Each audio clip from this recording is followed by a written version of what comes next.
होली की आत्मा।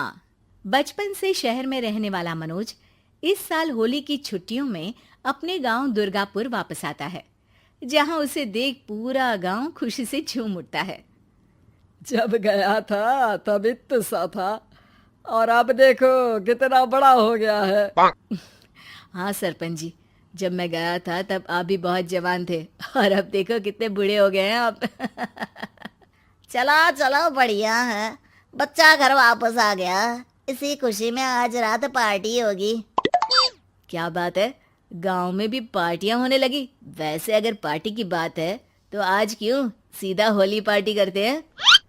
होली पार्टी की बात सुन चहल पहल में अचानक सन्नाटा छा जाता है, जिसे देख मनोज को कुछ अजीब लगता है, लेकिन तभी सरपंच बात पलट देता है। अब बहुत देर हो गई, चलो सब अपने घर चलो, पार्टी के बारे में कल सोचेंगे।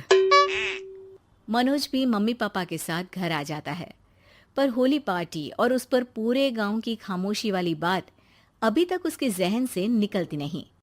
पापा, होली पार्टी की बात पर सब चुप क्यों हो गए थे? अरे होगी उनकी कोई अपनी बात। मुझे गांव की पंचायत ही थोड़ी पता है। थक गया हूँ, चलो सो जाते हैं, कल बात करते हैं। पापा की बात मानते हुए मनोज भी सोने चला जाता है। आज तो छुपा लिया, लेकिन हफ्ते बाद जब होली का दिन आएगा तब इसे कैसे रोकोगे? अगली सुबह सूरज के साथ ही मनोज भी गांव घूमने निकल जाता है, जिस पर रास्ते में उसे अपनी ही उम्र के कुछ लड़के भी मिलते हैं, जिनसे दोस्ती कर अब वो उनके साथ घूमने लगता है। इसी तरह कुछ दिन बीत जाते हैं और होली नजदीक आने लगती है। दोस्तों, होली में 4 दिन ही बचे हैं, पर गांव में उसकी कोई तैयारियां क्यों नहीं दिख रही? क्योंकि यहाँ होली नहीं मनाई जाती। अरे पर ऐसा क्यों? वो राजा भूषण। अरे तुम 4 दिन के लिए आए हो, क्या इतना सोच रहे हो? चलो कुछ खाने चलते हैं। इसी के साथ एक बार फिर होली की बात को टलते हुए देख मनोज को शक होने लगता है। वो घर पहुंचते ही इंटरनेट पर अपने गांव और राजा भूषण के बारे में जानकारी निकालने लगता है। क्या? मुझे आज तक ये नहीं पता था। ऐसा कैसे? किसी ने मुझे कुछ बताया क्यों नहीं? सारी जानकारी लेने के बाद मनोज गांव वालों या अपने मम्मी पापा से कुछ पूछे बिना खुद ही उसकी सच्चाई के बारे में छानबीन करने लगता है, जिसके चलते वो राजा भूषण की हवेली में पहुंचता है। वाह, क्या हवेली है यार। पर क्या यहाँ सच में कोई भूत है? हेलो भूत जी, कोई है क्या? हम इस साल गांव में होली सेलिब्रेट कर रहे हैं, क्या आप उस पर थोड़ा इंटरव्यू देंगे? मनोज के ऐसा बोलते ही गांव में तूफान उठ जाता है और हवेली में रखी सारी चीजें हिलने लगती है। एक अदृश्य शक्ति मनोज को धक्का देकर हवेली से बाहर निकाल दरवाजा बंद कर लेती है। ये सब देख मनोज हैरान रह जाता है।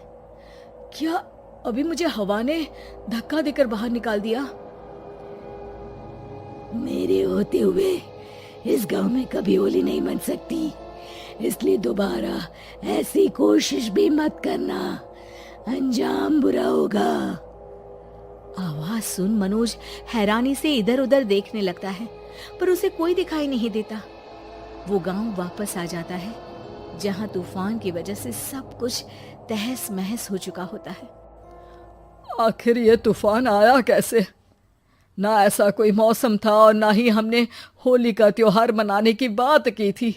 सरपंच की बात पर कोई रिएक्शन दिए बिना मनोज चुपचाप अपने घर चला जाता है।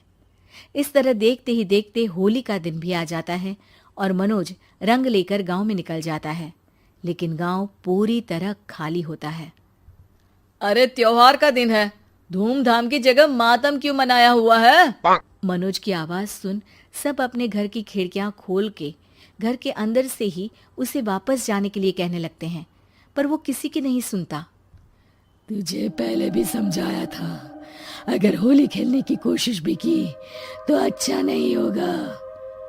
अरे बात मान लो बेटा, तुम्हें सच नहीं पता। मुझे सब पता है।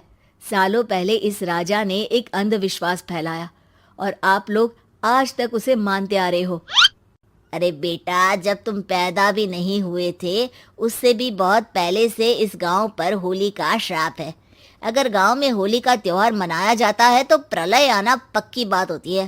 राजा भूषण इस सब में नहीं मानते थे और त्योहार मनाने लगे, जिसके चलते होली वाले ही दिन पहले उनके बेटे की और फिर उनकी मृत्यु हो गई। तभी से गांव की रक्षा के लिए उनकी आत्मा उस हवेली में रह रही है। सबकी बातें सुन मनोज उलझन में पड़ जाता है। सोचना भी मत मनोज, अगर तुमने इस परंपरा को तोड़ने की कोशिश भी की तो उसका परिणाम इस गांव और गांव के लोगों के लिए अच्छा नहीं होगा।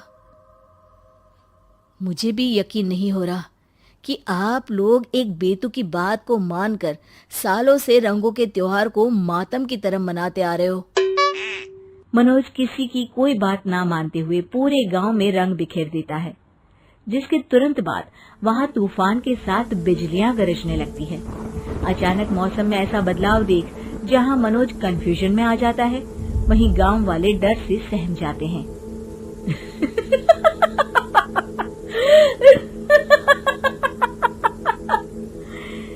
इस लड़के ने हमारे जैसे सिर्फ अपने स्वार्थ के लिए नहीं बल्कि पूरे गांव की खुशियों के लिए यहाँ होली मनाई है, जिस वजह से अब इस गांव पर होली का श्राप टूटता है। ऐसा बोलकर राजा का भूत वहां से गायब हो जाता है, जिसके बाद गांव के लोग धूमधाम से होली मनाते हैं।